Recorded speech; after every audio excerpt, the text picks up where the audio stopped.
Next, we can strengthen the foundation of our prosperity and our security and our environment through a new partnership on energy. Our hemisphere is blessed with bountiful resources, and we are all endangered by climate change. Now we must come together to find new ways to produce and use energy so that we can create jobs and protect our planet. So today I'm proposing the creation of a new energy and climate partnership of the Americas that can forge progress to a more secure and sustainable future. It's a partnership that will harness the vision and determination of countries like Mexico and Brazil that have already done outstanding work in this area to promote renewable energy and reduce greenhouse gas emissions. Now, each country will bring resources and needs, so we will ensure that each country can maximize its strengths as we promote efficiency and improve our infrastructure, share technologies, support investments in renewable sources of energy. And in doing so, we can create the jobs of the future, lower greenhouse gas emissions, and make this hemisphere a model for cooperation. The dangers of climate change are part of a broad range of threats to our citizens. So the third area where we must work together is to advance our common security. Today, too many people in the Americas live in fear. We must not tolerate violence and insecurity, no matter where it comes from. Children must be safe to play in the street, and families should never face the pain of a kidnapping. Policemen must be more powerful than kingpins, and judges must advance the rule of law. Illegal guns must not flow freely into criminal hands, and illegal drugs must not destroy lives and distort our economy. Yesterday, President Calderon of Mexico and I renewed our commitment to combat the dangers posed by drug cartels. Today, I want to announce a new initiative to invest $30 million to strengthen cooperation on security in the Caribbean.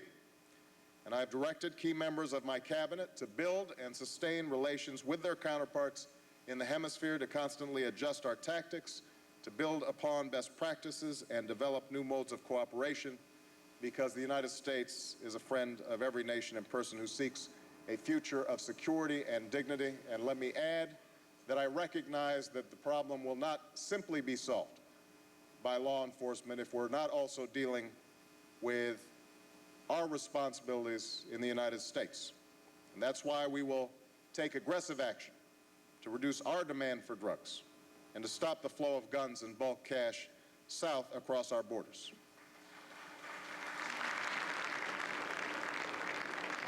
And that's why I'm making it a priority to ratify the Illicit Trafficking in Firearms Convention as another tool that we can use to prevent this from happening. And I also am mindful of the statement that's been made earlier, that unless we provide opportunity for an education and for jobs and a career for the young people in the region, then too many will end up being attracted to the drug trade. And so we cannot separate out dealing with the drug issue on the interdiction side and the law enforcement side from the need for critical development in our communities. Finally, we know that true security only comes with liberty and justice. Those are bedrock values of the Inter-American Charter.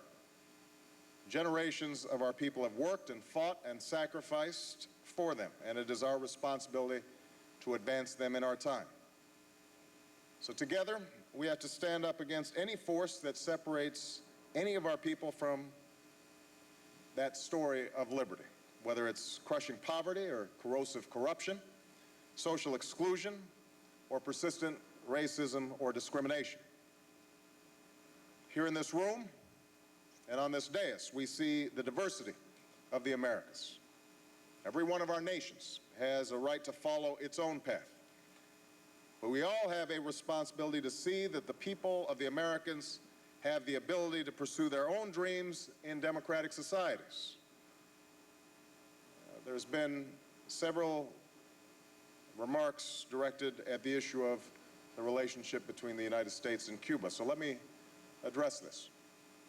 The United States seeks a new beginning with Cuba. I know there's a longer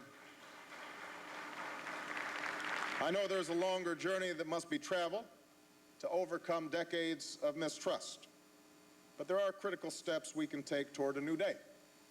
I've already changed a Cuba policy that I believe has failed to advance liberty or opportunity for the Cuban people.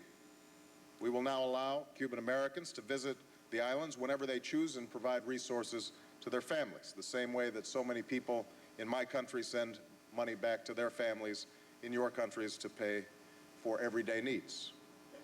Over the past 2 years, I've indicated, and I repeat today, that I'm prepared to have my administration engage with the Cuban government on a wide range of issues, from drugs, migration, and economic issues, to human rights, free speech, and democratic reform. Now, let me be clear, I'm not interested in talking just for the sake of talking, but I do believe that we can move U.S.-Cuban relations in a new direction. As has already been noted, and I think my presence here indicates, the United States has changed over time. It has not always been easy, but it has changed. And so I think it's important to remind my fellow leaders that it's not just the United States that has to change. All of us have responsibilities to look towards the future.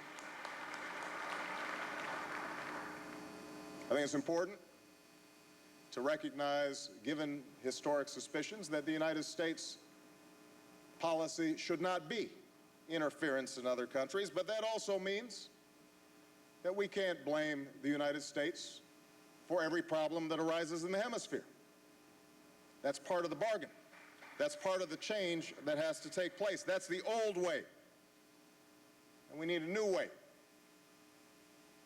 The United States will be willing to acknowledge past errors where those errors have been made. We will be partners in helping to alleviate poverty. But the American people have to get some positive reinforcement if they are to be engaged in the efforts to lift other countries out of the poverty that they're experiencing. Every nation has been on its own journey. Here in Trinidad and Tobago, we must respect those differences while celebrating those things that we share in common. Our nations were all colonized by empires and achieved our own liberation. Our people reflect the extraordinary diversity of human beings, and our shared values reflect a common humanity. The universal desire to leave our children a world that is more prosperous and peaceful than the one that we inherited. So as we gather here, let us remember that our success must be measured by the ability of people to live their dreams. That's a goal that cannot be encompassed with any one policy or communique. It's not a matter of abstractions or ideological debates. It's a question of whether or not we are, in a concrete way, making the lives of our citizens better. It's reflected in the hopes of our children, in the strength of our democratic institutions, and our faith in the future. It will take time. Nothing is going to happen overnight.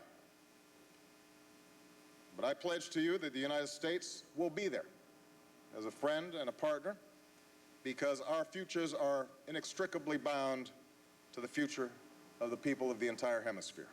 And we are committed to shaping that future through engagement that is strong and sustained, that is meaningful, that is successful, and that is based on mutual respect and equality. Thank you very much.